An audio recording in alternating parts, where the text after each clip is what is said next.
안녕하세요. 봉봉성형외과 윤태훈 원장입니다. 여러분은 이상적인 뒤태와 엉덩이에 대해 어떻게 생각하시나요? 킴 카다시안이나 제시의 뒤태를 떠올리셨나요?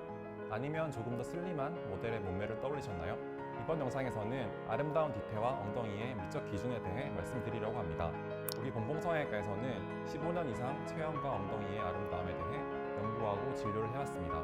오래전부터 아름다운 엉덩이와 뒤태는 여성의 매력에서 아주 큰 부분을 차지했어요. 엉덩이의 흥미로운 역사가 궁금하시다면 이 영상을 참고해 주시고요. 이번 영상에서는 자연스럽고 아름다운 뒤태와 엉덩이의 기준에 대해 말씀드리려고 합니다. 아름다운 뒤태에 대한 연구는 오래전부터 진행되어 왔습니다.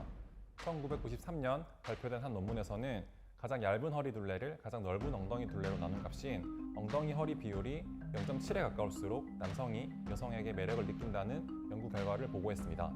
2015년에 발표된 한 논문에서는 1900년부터 2015년까지 플레이보이라는 남성 잡지의 여성 모델과 미인 선발대회 우승자의 엉덩이 허리 비율을 연구했는데 모두가 0.7에 가까웠으며 심지어 고대 미술품이나 조각상에서 아름다움의 상징인 비너스나 아프로디테의 엉덩이 허리 비율도 0.7에 가까웠다고 보고했습니다. 2008년에 보고된 한 논문에서는 한국의 미스 코리아의 엉덩이 허리 비율을 연구했는데 마찬가지로 0.7에 가깝다고 보고했습니다. 종합해보면 과거, 현재, 서구, 동양, 아름다운 여성의 엉덩이 허리 비율은 0.7에 가깝다고 할 수 있습니다. 아름다운 엉덩이는 원형 혹은 타원형의 모양으로 적절한 위치에서 봉긋하게 나와 있어야 합니다. 가장 많이 튀어나온 곳은 엉덩이 위에서부터 세 부분으로 나눴을 때 중간 부분이어야 합니다. 또는 치골의 밑경계로부터 가상의 수평선을 그었을 때 이 선과 만나는 부분이 가장 봉긋한 부분이어야 합니다. 엉덩이 밑주름은 엉덩이가 처지면 나타나는 구조이기 때문에 아름다운 뒤태에서는 없는 것이 좋고 있더라도 길면 안 됩니다. 힙딥은 엉덩이 가쪽에 오목하게 들어간 부분으로 눈에 잘 띄면 골반의 완만한 곡선이 없어지게 됩니다. 이쪽으로는 아예 없거나 있더라도 아주 얕게 있는 것이 좋습니다. 승마살은 힙딥을 더 눈에 띄게 하므로 적은 것이 좋습니다. 엉덩이에는 여러 개의 근육이 있습니다. 이 근육들은 허벅지를 여러 방향으로 움직이게 하고 걸을 때나 몸의 밸런스를 잡을 때 사용됩니다. 이 중에 엉덩이 볼륨의 가장 큰 부분을 차지하는 것은 대둔근입니다. 대둔근은 점프하거나 계단을 오르거나 의자에서 일어나는 등 높은 곳을 올라가려고 할 때 주로 사용되는 근육이며 대둔근의 적절한 근육량은 엉덩이 볼륨을 채워주어 아름다운 엉덩이를 만드는 데 도움을 줄 수 있습니다. 이에 대한 개념은 상당히 주관적이며 사람마다 조금씩 차이가 있습니다. 이것은 시간이 지나면서 변하기도 하는데요.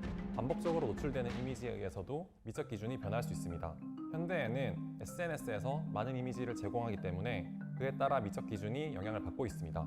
예를 들어 10년 전만 해도 여성들이 원하는 평균 가슴 크기는 대략 B컵 정도였는데 현재는 대부분 C컵 정도를 원합니다. 또한 10년 전에는 아주 얇고 마른 몸과 다리를 선호했는데 최근에는 조금 더 굴곡이 큰 곡선과 근육질의 건강한 체형을 원하는 환자들이 많아졌습니다. 2006년도에 발표된 한 논문에서는 문화권에 따라 선호하는 엉덩이 모양에 대한 연구가 진행되었는데 아시아 여성들은 가쪽 엉덩이가 꽉 차지 않은 상대적으로 작은 엉덩이를 선호했고 서구권 여성들은 가쪽 엉덩이가 꽉 찬 큰 엉덩이를 선호했으며 아프리카 여성들은 승마살 부위까지도 튀어나온 최대한 큰 엉덩이를 선호했다는 연구 결과를 보고했습니다. 이처럼 문화에 따른 미적 기준에는 차이가 있습니다. 하지만 최근에는 한국 사람들도 서구권의 여성처럼 큰 엉덩이를 선호하는 사람이 많아졌습니다. 따라서 개개인의 미적 기준과 니즈를 파악하는 것이 중요합니다. 수술을 계획하는 데 있어 아름다운 뒤태에 대한 정의는 환자와 의사에게 매우 중요합니다. 애매모호한 미의 개념을 가지고 수술을 한다면 만족할 만한 결과를 얻을 수 없을 것이기 때문입니다. 한 예로 60년대 코 수술이 막 시작되던 시기에는 아름답고 자연스러운 코에 대한 개념이 잘 정립되지 않은 채로 수술을 했었고 결과가 좋지 않았습니다. 체형 성형에 대해 상담하다 보면 얼굴에 비해 체형은 미적 기준이 상대적으로 애매모호한 환자들이 많습니다. 얼굴과 몸의 앞부분은 평소에도 거울로 자주 확인을 하지만 자신의 뒤태는 어떻게 생겼는지 잘 모르고 있는 경우가 많습니다. 현재 본인의 뒤태가 어떤 모양인지 알고 계신가요? 그리고 어떤 뒤태를 가지고 싶으신가요? 체형 성형 수술을 하기 전에 현재 뒤태의 모습과 니즈를 정확히 파악하는 것은 매우 중요하다고 할 수 있습니다. 오늘은 아름다운 뒤태와 엉덩이 기준에 대해 알아보았는데요. 다음 영상에서는 아름다운 뒤태를 만드는 방법에 대해 알려드리려고 합니다. 많은 기대 부탁드리겠습니다. 다양한 이야기가 궁금하시다면 구독과 좋아요 부탁드립니다.